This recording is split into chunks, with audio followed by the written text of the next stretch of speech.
New sanctions imposed on Iran a decade after historic nuclear agreement. UN economic and military sanctions against Iran have been reinstated, marking a decade since they were originally lifted due to the notable nuclear agreement.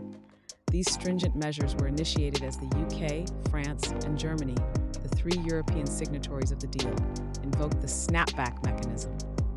They accused Iran of ongoing nuclear escalation and a lack of cooperation, following airstrikes in June by Israel and the US on several nuclear facilities.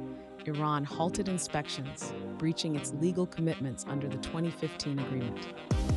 Iranian President Masoud Pezeshkian stated recently that the nation has no plans to create nuclear weapons. This reinstatement of sanctions, described by Pezeshkian as unfair, unjust, and illegal, is viewed as a significant setback to a deal once seen as a milestone in diplomatic relations with Iran. The Joint Comprehensive Plan of Action, JCPOA, imposes limitations on Iran's nuclear capacity, enriched uranium stockpiles, and potential research and development activities, ensuring Iran can advance its nuclear energy capabilities without crossing into weapon development.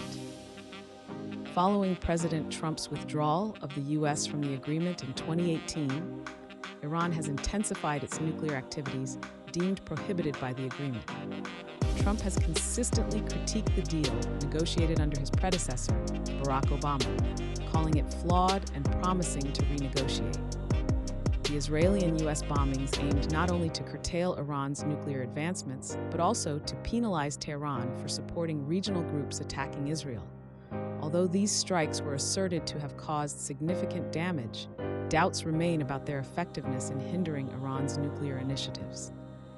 Iran claims the attacks have drastically altered circumstances and made international backing of the nuclear agreement seem irrelevant.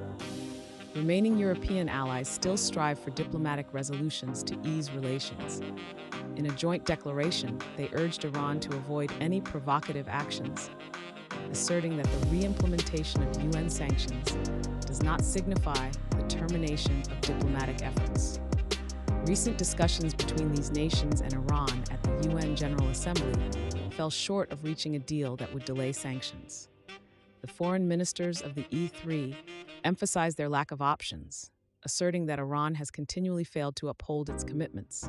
They highlighted Iran's inability to comply with requests for action to alleviate concerns, despite extensive negotiations. Notably, they mentioned Tehran's lack of cooperation with the International Atomic Energy Agency, IAEA, notably not allowing access to Iran's nuclear sites or providing necessary reports on its high-enriched uranium stockpiles.